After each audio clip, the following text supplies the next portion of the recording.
Hello everyone, welcome to ज्ञान expert. MP इन 30 playlist का ये हमारा 7th वीडियो है जिसमें हम फॉरेस्ट इन एमपी के बारे में जानेंगे। हम ये जानते हैं कि as compare to other states MP में फॉरेस्ट का परसेंटेज सबसे ज़्यादा है। तो आइए इस बारे में ज़्यादा अच्छे से जानते हैं। हम अपने टॉपिक की स्टार्टिंग ईयर से स्टार्ट करेंगे एंड देखेंगे कि कौन कौन से इंस्टीट्यूट जो कि फॉरेस्ट से रिलेटेड हैं और उनकी स्थापना कहाँ हुई है। So let's start with our topic forest in MP first in forest percentage हम ये जानते हैं। एंड अगर पूछा जाए कि फॉरेस्ट एमपी में किस टाइप का फॉरेस्ट सबसे ज़्यादा पाया जाता है तो इट इज़ ट्रॉपिकल फॉरेस्ट।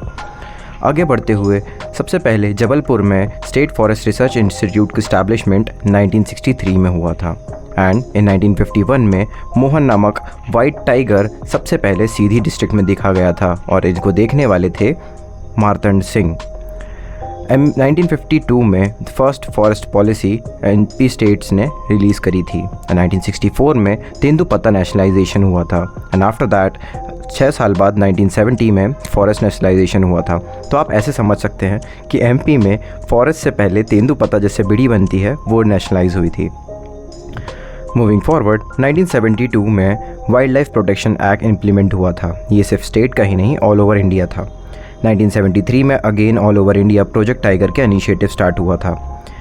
1982 में Indian institute of forest management जिसका एस्टैब्लिशमेंट भोपाल में हुआ था एंड एनवायरमेंटल कोड जिसका भी एस्टैब्लिशमेंट अगेन भोपाल हमारी राजधानी में ही हुआ था। मूविंग फॉरवर्ड 1986 में फर्स्ट फॉरेस्ट रिपोर्ट आई थी और ये रिपोर्ट हर 2 साल में निकाली जाती है। 2002 में लोक Valmiki rules, biodiversity acts and if exam में आपसे पूछा जाए कि एमपी की latest forest policy last time किस ईयर में आई थी तो answer will be 2005। After that 2009 में state action for climate change आया था। 2013 में स्टेट बैम्बू मिशन स्टार्ट हुआ था। This is very important, I want you कि do you remember the date and the year as well. So 2013 में state bamboo mission started. 2016 में first white tiger safari start हुई थी and किस district में तो सतना में। 2020 में थैंक्स मॉम करके 5 जून को एक कैंपेन स्टार्ट किया गया था। These are all some important topics which you can learn the year itself और ये क्वेश्चंस में पूछे जाते हैं। आइए आगे बढ़ते हुए हम जानते हैं कि हमारे एमपी को और किन किन नाम से बोला जाता है। सो अदर नेम्स मैंने एक लाइन में सारे के सारे लिख लिए हैं, आपको याद करने में ईजी होगी। So first is tiger state, ये हम सब जानते हैं। लेपर्ड स्टेट भी एमपी को ही बोला जाता है। Vulture states, cheetah states and alligator states. I repeat, first is tiger state, leopard state, vulture state, cheetah state and alligator state. Highest forest percentage and area in India in MP is Balaghat, which is around 53.34% and lowest Ujjain district में देखा जाता है with only 0.6%. MP में forest का percentage as compare to land area is 30.72% and India का on average है 24.62% as compare to whole area of India.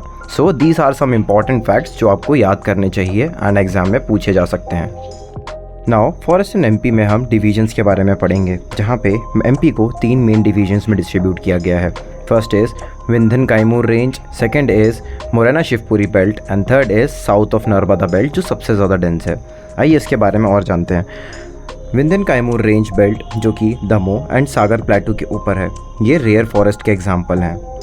Morena and Shivpuri belt जो कि भिंड, मुरैना, ग्वालियर डिस्ट्रिक्ट्स के अराउंड में पाया जाता है, ये सेंट्रल हाईलैंड्स कहलाता है और यहाँ पे जब फॉरेस्ट मिलता है विच इज़ थॉर्नी फॉरेस्ट। आगे बढ़ते हुए सबसे ज़्यादा डेंस कहे जाने वाले में साउथ ऑफ नर्मदा बेल्ट जो कि ईस्ट से लेके वेस्ट पॉइंट तक एमपी में साउथ ऑफ नर्मदा पूरे रीजन में फाइंड आउट किया जाता है। The next division is based on type of trees कि किस तरीके के ट्रीज़। हमें पता है एमपी में सबसे ज़्यादा टीक एंड साल की ही 2 वैरायटी हैं जो ऑल ओवर एमपी में काफ़ी मात्रा में पाई जाती हैं। सो इसी के ऊपर डिस्ट्रीब्यूटेड फॉरेस्ट टाइप को भी हम विस्तार से जानेंगे।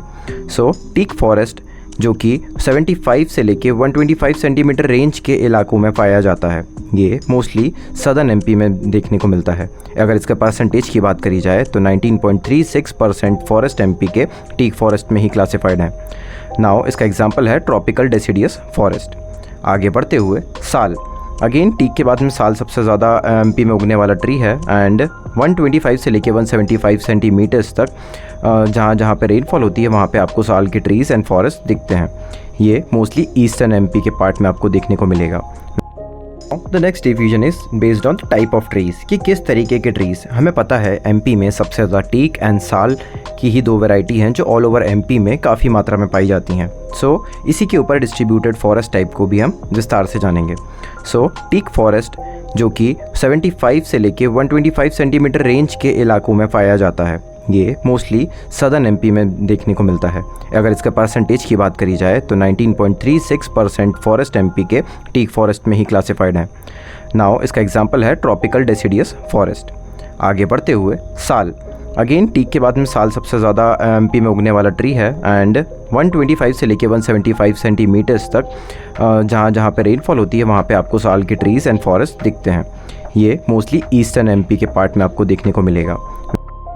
The next division is based on type of trees कि किस तरीके के ट्रीज़। हमें पता है एमपी में सबसे ज़्यादा टीक एंड साल की ही दो वैरायटी हैं जो ऑल ओवर एमपी में काफ़ी मात्रा में पाई जाती हैं। सो इसी के ऊपर डिस्ट्रीब्यूटेड फॉरेस्ट टाइप को भी हम विस्तार से जानेंगे।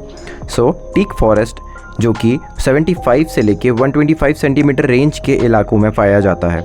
ये मोस्टली सदर्न एमपी में देखने को मिलता है। अगर इसके परसेंटेज की बात करी जाए तो 19.36% फॉरेस्ट एमपी के टीक फॉरेस्ट में ही क्लासिफाइड है। नाउ हमारे नोट्स या एक्सप्लेनेशन अच्छा लगा हो सो आप कैन एक्सपर्ट फैमिली का पार्ट भी बन सकते हैं by joining our group. So keep on studying. Thanks for watching.